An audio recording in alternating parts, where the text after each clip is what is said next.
My name is Neil Moorcraft. This is Automate and welcome to week 4.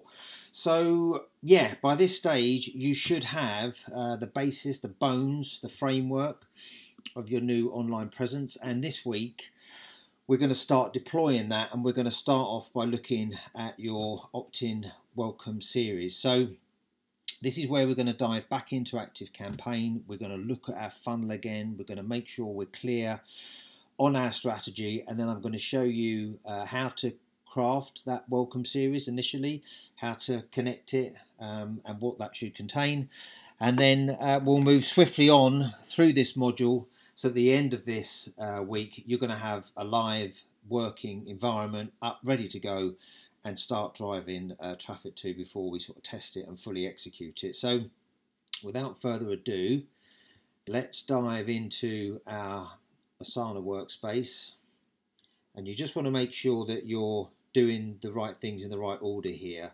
So obviously I can see the various different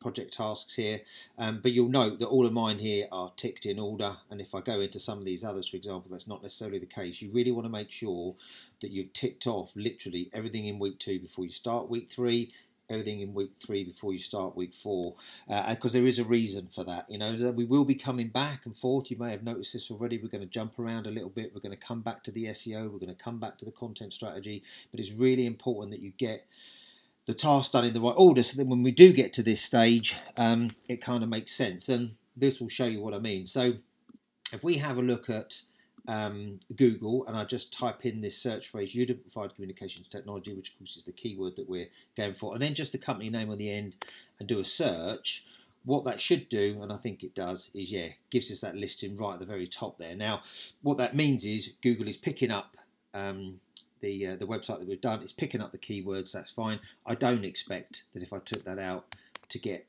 the first page ranking for that. In fact, I wouldn't be surprised if we're not in the first 10 pages, but that will change, of course. That was the whole point of this strategy, is that over time we make that work. So the purpose of doing that, and you might just want to do that same search for your keyword and then your brand name, is just to make sure that your search console has been configured properly and Google is picking it up, and that's fine. And that's good that already you can see there that we're ranking above the actual client's actual real domain there, which is great. That's kind of what we want.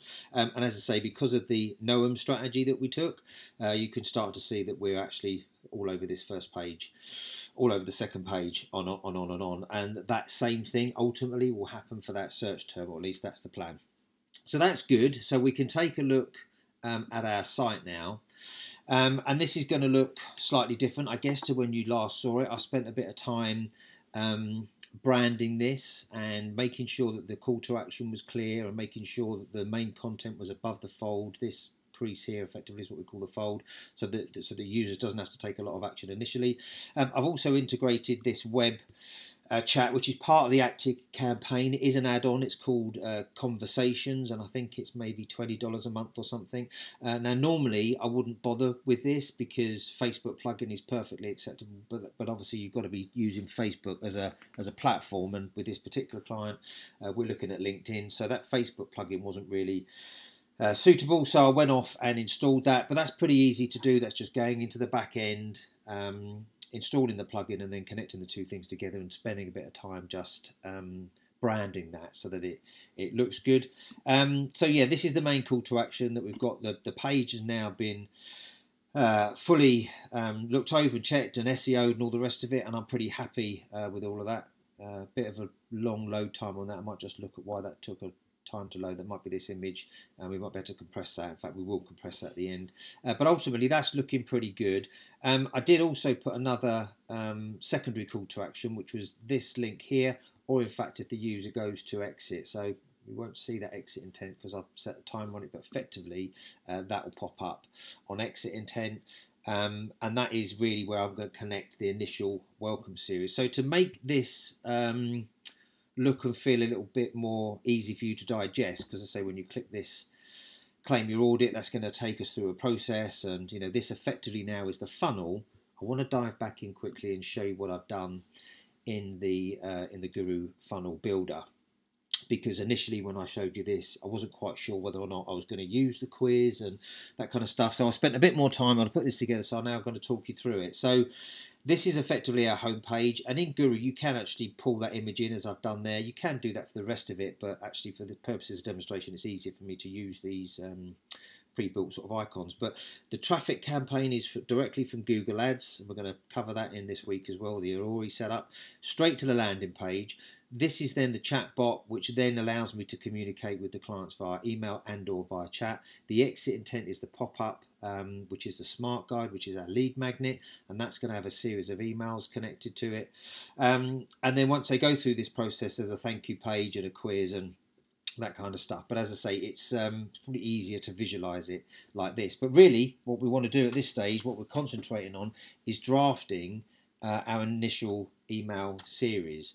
So I've put together this document here. You'll see this inside your Asana workspace.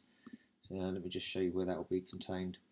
So all the files that I refer to are always in here, or they'll be in the task itself as attachments. You'll see them here, the welcome series doc. And what that is this document here, which just gives you an idea of, you know, the strategies behind the welcome series and the purpose behind it. Because yeah, there's lots of different opinions on this, and I've put some in there that, you know, depending on how you want to sell to your customer, what information do you want to get across quickly. But this is pretty good rule of thumb, and ultimately it's just about being honest and open with them. So as soon as someone engages with them, treat them with the respect they deserve, send them a quick welcome email, and then maybe leave it a few days, or it could be action-based or trigger-based. If they don't open the welcome series email, you can send them another one until they do open it, and then when they open it, you can have a timer that says, well, 3 days later we'll send you another one. And this is the structure you want to follow. Yeah, ultimately, of course, you want to write your own email. So this is a good exercise to do first, so that you know what your welcome email is going to say, what your second email is going to say, what your third email is going to say, etc., etc. Because once you've got that content, we're going to be coming back into our Active Campaign, and we're going to be setting up an automation. So when you log into Active Campaign, I know I covered this briefly last time, I didn't really go into too much detail. The first thing you want to do really is just go through each of these options, just familiarise yourself with the platform. So you don't necessarily have to do anything, just kind of get an idea of how things are laid out so that you're comfortable with where the data is. And if you come across a segment that says you need to upgrade, you can understand why that is.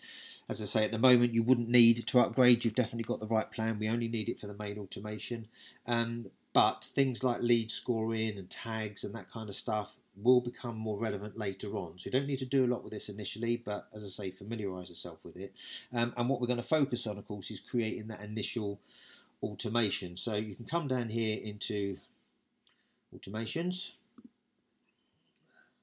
and you can do this in any order. So you can write the emails and do the automation, or do the automation and write the emails.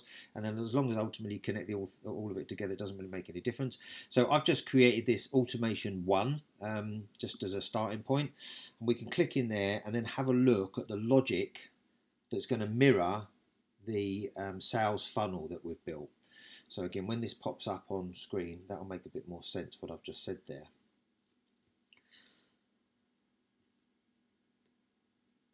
Okay, so we've got a trigger for the automation, which could be that they subscribe to the list. So it could be that they've filled in this form and completed it, or it could be that they've requested that lead magnet and that form is connected to AC. And again, we're going to dive into that later, and I'll show you how to do that again, just in case you missed it the first time. But let me just get to where I'm going. The load time on that is bad, but that will change right at the end as we speed all that up. Yeah, so this form is connected, and that then is the trigger. So if someone comes into this, what we're saying is that that trigger, that lead magnet, is then going to start this automation. We're going to send an initial welcome email, then we're going to wait for a few days, and then as an example I put a condition in here. So as you click these little buttons in Active Campaign, you see you've got these various different sending options. So the sending options, yeah, I want to send an email, or I want to send a text message, or I want to send a notification that something's happened. And then these workflows are conditions, just if-else statements and that kind of stuff. So this if-else, for example, is a good one here to say, well, because it's a lead magnet, they may have downloaded the lead magnet and then gone on to book a free audit. Now, if that's the case, we wouldn't want to keep selling to them if they've already taken the main action. So the idea behind these yes/no statements is we can say, well, wait for 3 days and then look to see if the contact has a particular tag. So in this instance, do they have the tag network audit booked? And if they do, end the automation. Simple as that. And if they don't, we can then say, you know what, they haven't taken that action, they're not part, and that's ultimately what we want them to do. We would then say we want to send them another email, and then we would craft that email in here, and say that would be part of our welcome series. So we'll just call this email 2, for example. Okay, so that's the crafting of your initial funnel. So this needn't be too scary. There are options in here that will allow you to customize those emails, and ActiveCampaign's good, but it doesn't actually have every font on the planet, so you might find that you don't find the exact font. You're going to have to find something similar. But what they do have is a lot of good templates that you can use quickly.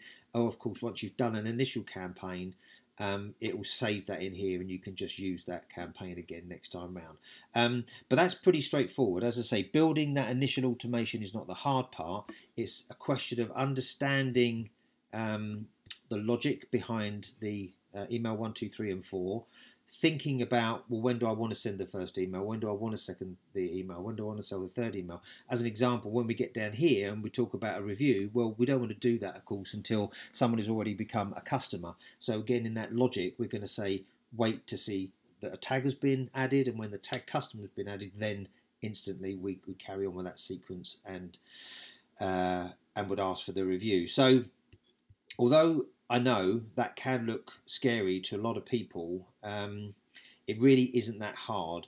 And if needs be, you can, of course, go to Fiverr.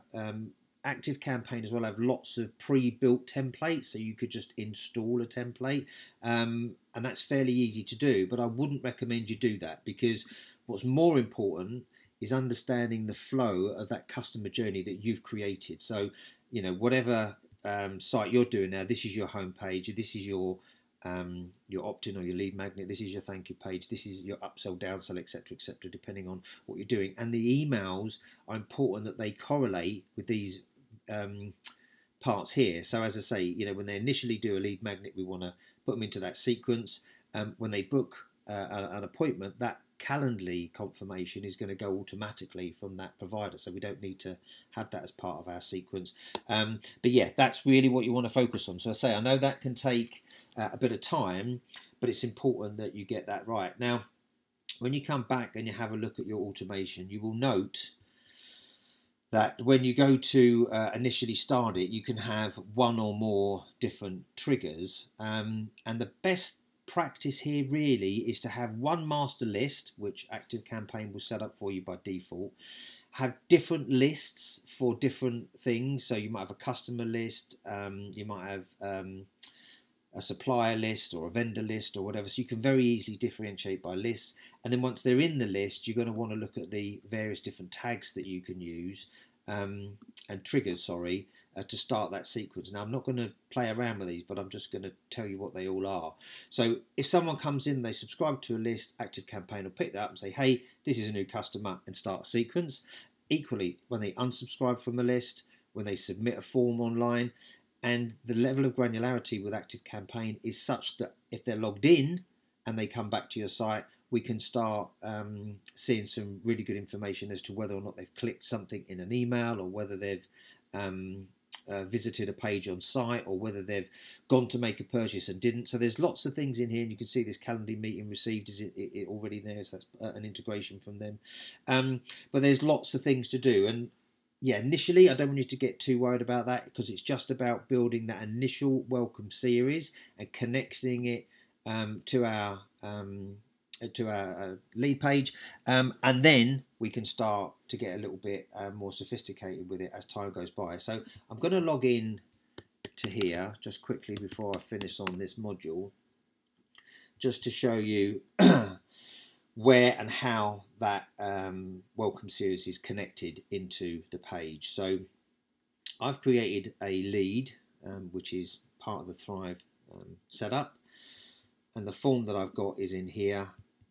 So if I was to go and edit that form. And you'll see this on everything. So every page, everything you do to edit in Thrive Architect will always look the same. But the bit that I'm going to show you is just the important connectivity between, in this instance, ActiveCampaign and Thrive. So as you get these pop-up boxes down here, and that finally decides to load, I guess everybody's at home or using the internet at the same time. It doesn't normally take that long. Here we go. And when you click into that element, you'll see that you want to edit these form elements. So that's so you can get into that and change this copy. What we're interested in is this connection here.